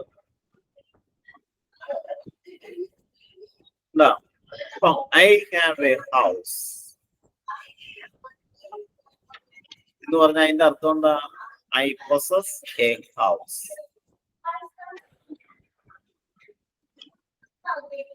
അപ്പൊ എനിക്കൊരു വീടില്ല എന്ന് നമ്മൾ എങ്ങനെ പറയും? I have no house. അല്ലെങ്കിൽ മറ്റു രീതിയിലും പറയാം, I don't have a house.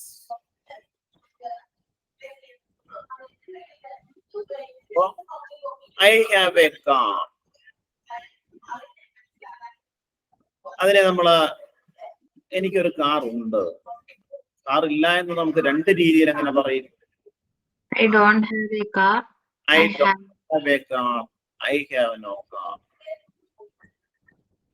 അപ്പൊ ഞങ്ങൾക്ക് ഒരു കാർ ഉണ്ട്. We have a car. We have a car. ഞങ്ങൾക്ക് കാർ ഇല്ല എന്ന് രണ്ട് രീതിയിൽ നിങ്ങൾ എങ്ങനെ പറയും?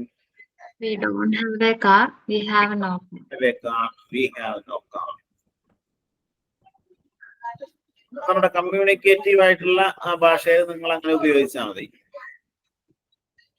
അപ്പൊ ഹാവ് എന്ന് ഉപയോഗിക്കുന്ന എപ്പോഴാണ് എന്നുള്ള കാര്യം കൂടി മനസ്സിലാക്കുക. ഉണ്ട് എന്ന അർത്ഥത്തിൽ സബ്ജക്റ്റ് പ്ലൂറൽ ആവുമ്പോഴും, അതുപോലെ സബ്ജക്റ്റ് ഐ, അതുപോലെ യു എന്നിവ സബ്ജക്റ്റ് ആയിട്ട് വരുമ്പോഴാണ് ഹാവ് എന്ന് ഉപയോഗിക്കുന്നത്. എന്നാൽ ഹാസ് എന്ന് ഉപയോഗിക്കുന്നതോ അതിന്റെ അർത്ഥം ഉണ്ട് എന്ന് തന്നെയാണ് അതിന്റെ അർത്ഥം. ഇപ്പൊ അവൾക്ക് ഒരു വീടുണ്ട്, നമ്മൾ എങ്ങനെ പറയും? She has a She has a house. അവൾക്ക് വീടില്ല എന്ന് നമ്മൾ രണ്ട് രീതിയിൽ എങ്ങനെ പറയും? She She has no house. She don't have. പിന്നെ അടുത്ത രീതിയിൽ പറയുന്നത് ശ്രദ്ധിക്കുക. She does not have എന്ന് ഉപയോഗിക്കാവൂ. She does not have a house. എങ്ങനെ എഴുതും? She does not have a house. നോക്കാം, സബ്ജക്ട് സിംഗുലർ ആയിരിക്കുമ്പോ നമ്മൾ അതിനോടൊപ്പം ചേർക്കേണ്ട വെർബ് ഡസ് എന്നായിരിക്കണം. She does not have a house.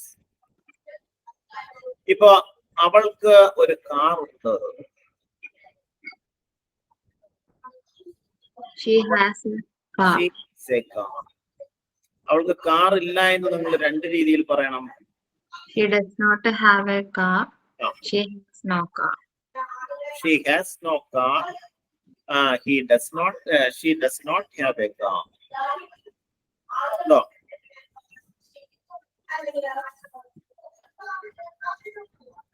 അപ്പൊ നോക്കാം. ഇനി ഹാഡ് എന്ന ഈ വാക്ക് മെയിൻ വെർബായിട്ട് ഉപയോഗിക്കും. ഇത് ഓക്സിലിയറി വെർബ്സ് ആയിട്ട് ഉപയോഗിക്കും. അതെന്താണെന്ന് ഞാൻ പിന്നീട് പറയാം. ഇത് മെയിൻ വെർബ് ആയിട്ട് ഉപയോഗിക്കുമ്പോൾ ഹാഡിന്റെ അർത്ഥം ഉണ്ടായിരുന്നു എന്നാണ് അതിന്റെ അർത്ഥം.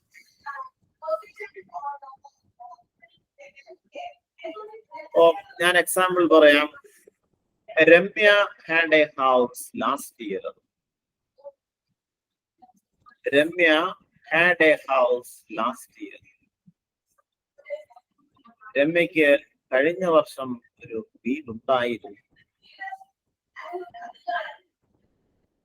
ഇപ്പൊ രമ്യക്ക് കഴിഞ്ഞ വർഷം വീടുണ്ടായിരുന്നില്ല എന്ന് നമ്മൾ എങ്ങനെ പറയും? ഹാഡിലൂടെ നോക്കാൻ മതി. Ramya Had no house last year. അത് മറ്റു രീതിയിൽ എങ്ങനെ പറയും? ഡിഡ് എന്ന വേർഡാണ് നിങ്ങൾ ഉപയോഗിക്കേണ്ടത്. Ramya did not have. Did not കഴിഞ്ഞാൽ പിന്നെ ഹാസ് എന്ന് ഉപയോഗിക്കരുത്, ഹാഡ് എന്ന് ഉപയോഗിക്കരുത്, ഹാവ് എന്നാണ് ഉപയോഗിക്കുന്നത്. Ramya did not have a house last year.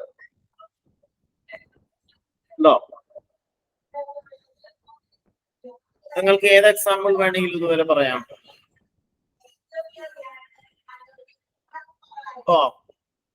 Gopika had a car last year. Gopika had a car last year.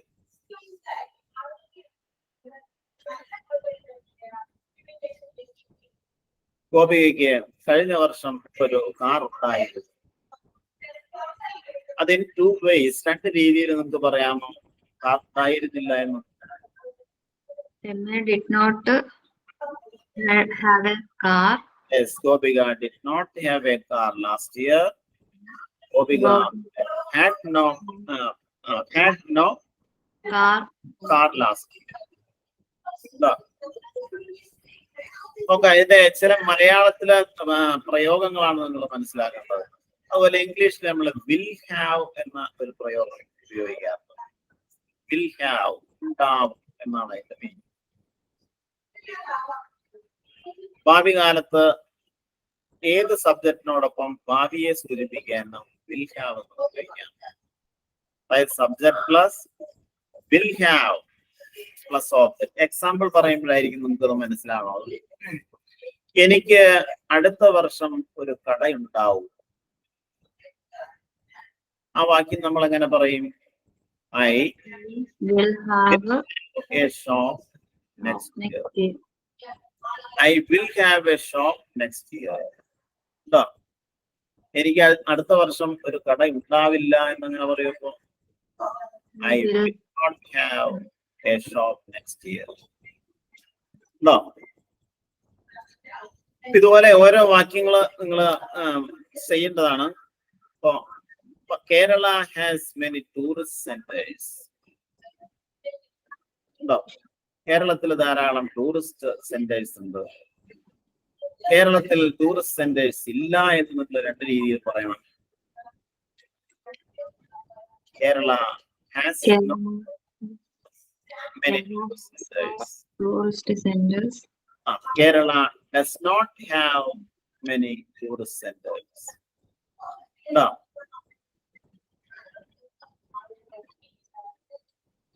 ഇപ്പൊ അവർക്ക് പണമില്ല എന്ന് നമ്മൾ എങ്ങനെ പറയും? രണ്ട് രീതിയിൽ പറയണം.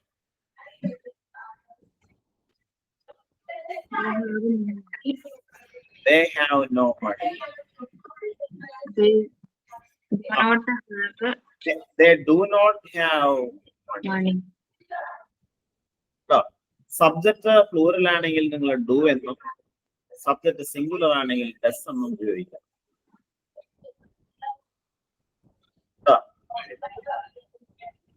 അപ്പോ എന്റെ അച്ഛന് ഇന്നലെ ഒരു ടെലഗ്രാം ഉണ്ടായിരുന്നു.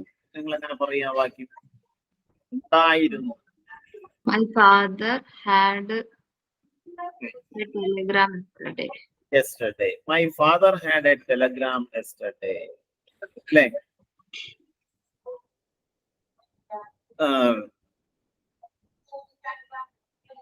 ഇപ്പൊ നിരവധി യുവാക്കൾക്ക് ജോലിയില്ല. നിരവധി എന്നുള്ളതിന് നമ്മൾ മെനി എന്ന് ഉപയോഗിക്കാം.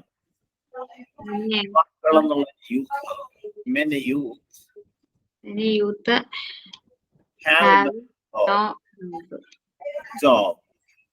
അത് വേറെ രീതിയിൽ നിങ്ങൾ എങ്ങനെ പറയും? Many youth do not have a job. Many youth do not no. അപ്പൊ വിൽ ഹാവ് ഉപയോഗിച്ചിട്ടാണ് നമ്മൾ അടുത്തായിട്ട് പറയണത്. ഞങ്ങൾക്ക് നാളെ ക്ലാസ്സുകൾ ഉണ്ടാവും. എങ്ങനെ പറയും? വിൽ ഹാവ് ഉപയോഗിച്ച്. We will have classes yesterday. Tomorrow. നാളെ. ഭാവിയിലെ കാര്യം പറയാൻ നമ്മൾ വിൽ ഹാവ് ഉപയോഗിക്കാൻ പറ്റും. We will have class tomorrow. ഉണ്ടോ?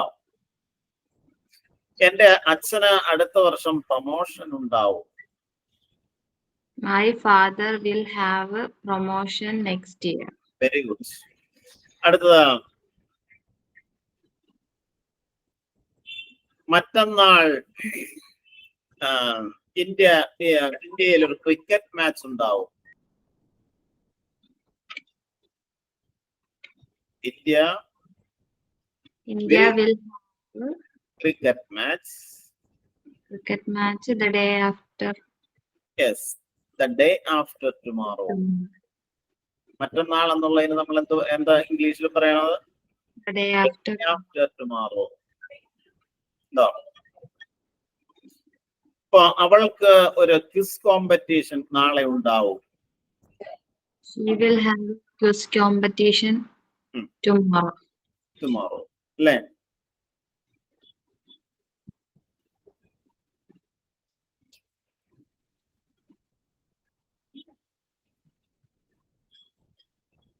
അപ്പോ will have or shall have എന്ന് നമ്മൾ ഉപയോഗിക്കുന്നത് അങ്ങനെ ഉണ്ടാവും എന്ന് പറയാൻ വേണ്ടിയിട്ടാണ്.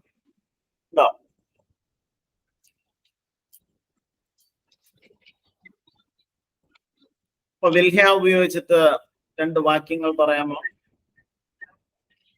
They will have a football match tomorrow. Yes, they will have football match tomorrow. പിന്നെ He will have to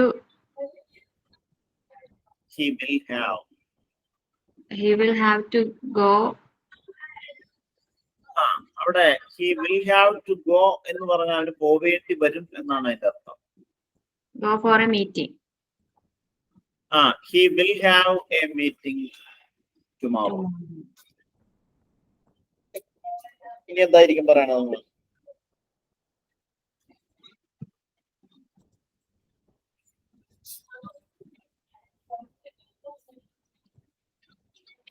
ഞങ്ങളുടെ ലീഡേഴ്സിന് ഞായറാഴ്ച ഒരു സെമിനാർ ഉണ്ടാവും. Our leaders will have a seminar on Sunday. അല്ലേ? അടുത്ത വർഷം ഞങ്ങൾക്ക് ക്യാമ്പസ് റിക്രൂട്ട്മെന്റ് ഉണ്ടാവും. We will have a campus recruitment next year. അപ്പൊ അതാണ് ഹാവ്, ഹാസ്, ഹാഡ്, അതുപോലെ വിൽ ഹാവ് എന്നുള്ളവയുടെ ഉപയോഗം. ഇനി നോക്കാം, ഇംഗ്ലീഷിലെ വളരെ പ്രധാനപ്പെട്ട ഒന്നാണ് ലെറ്റ് എന്ന് പറഞ്ഞൊരു വേർഡ്. LET. ലെറ്റ് എന്ന് പറഞ്ഞിട്ടുണ്ടെങ്കിൽ നമ്മുടെ ഒരു അനുവാദം ചോദിക്കാൻ അല്ലെങ്കിൽ ആണ് അത് ഉപയോഗിക്കുന്നത്. അത് ഉപയോഗിക്കുമ്പോൾ ശ്രദ്ധിക്കേണ്ട ഒരു പ്രധാനപ്പെട്ട കാര്യം, ആദ്യം ലെറ്റ് എന്ന് ഉപയോഗിക്കാം. അതിനുശേഷം ലെറ്റിന് ശേഷം മീ, us, him, them. അതിനുശേഷം പ്രസന്റ് ടെൻസ് ഉപയോഗിക്കുക. ഞാൻ ചോദിക്കുകയാണ്, ഞാനിപ്പോ പോട്ടെ, നമ്മൾ ചോദിക്കാറുണ്ട്. ഇത് ലെറ്റ് ഉപയോഗിച്ച് നമുക്ക് എങ്ങനെ ചോദിക്കാം? ആദ്യം ലെറ്റ് എന്ന് എഴുതുക. ഞാൻ എന്നുള്ളതിന്റെ ഇംഗ്ലീഷ് വേർഡ് ഐ എന്നാണ്. പക്ഷെ ലെറ്റിന് ശേഷം ആ ഐയുടെ മറ്റൊരു ഫോമായ മീയെ ഉപയോഗിക്കാവൂ. Let me. പോവുക എന്നുള്ളതിന് ഇംഗ്ലീഷ് വേർഡ് ഉപയോഗിക്കുക go. Let me go now. ഞാനിപ്പോ പോട്ടെ. അപ്പൊ നമുക്കിപ്പോൾ ക്രിക്കറ്റ് കളിക്കാം. എങ്ങനെ പറയും? Let we play. Let me എന്ന് പറയരുത്. വിയുടെ ഓബ്ജക്റ്റീവ് കേസായ അസ് എന്ന് ഉപയോഗിക്കുക. Let us play cricket now. No. അവർ ഒരു പാട്ട് പാടട്ടെ. Let them sing a song. Let them sing a song.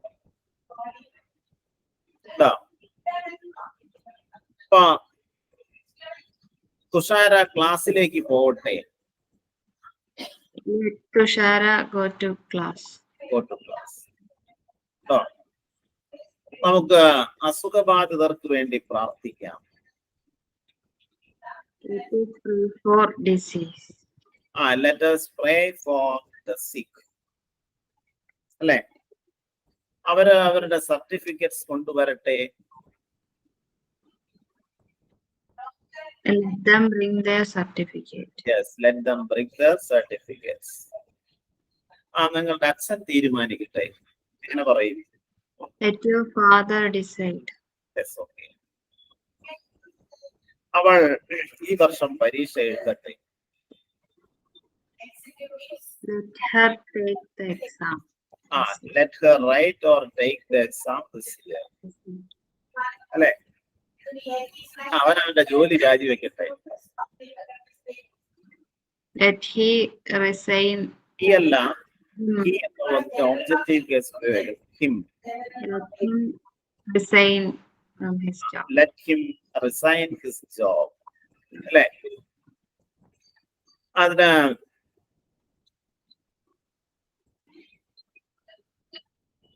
രാഷ്ട്രീയക്കാർ വാഗ്ദാനങ്ങൾ പാലിക്കട്ടെ. Let the politicians. Let the politicians keep their promise. Keep their promise. ഇതാണ് ലെറ്റ് ഉപയോഗിച്ചുകൊണ്ടുള്ള വാക്യം രൂപീകരിക്കുന്നത്. അതിന്റെ മീനിങ് ഇതാണെന്ന് നമുക്ക് മനസ്സിലാക്കുന്നതാണ്. അപ്പൊ അത്രയും കാര്യങ്ങൾ വ്യക്തമായിട്ട് നമ്മളൊന്നുകൂടി റിവൈസ് ചെയ്യാം. ഓക്കെ, അപ്പൊ നോക്കുന്ന എന്തായാലും ഇന്നത്തെ ക്ലാസ് സൈൻഡപ്പ് ചെയ്യാൻ സമയമായിട്ടുണ്ട്. നമ്മൾ അടുത്ത ക്ലാസ് കാണും. Okay. Okay, sir. Thank you, sir.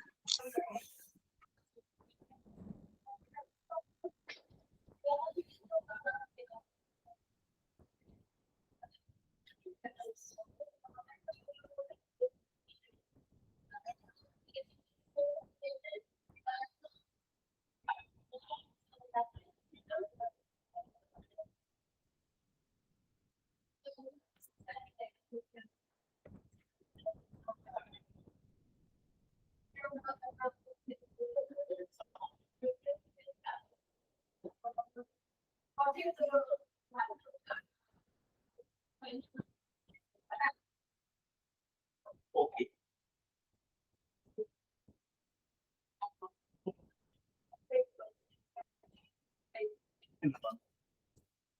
അതാണോ ഇപ്പൊ ക്ലാസ് ആയിട്ടില്ലേ?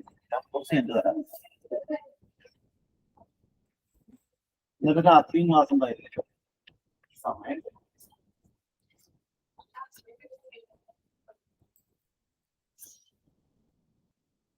ശരിയാക്കി തരാം.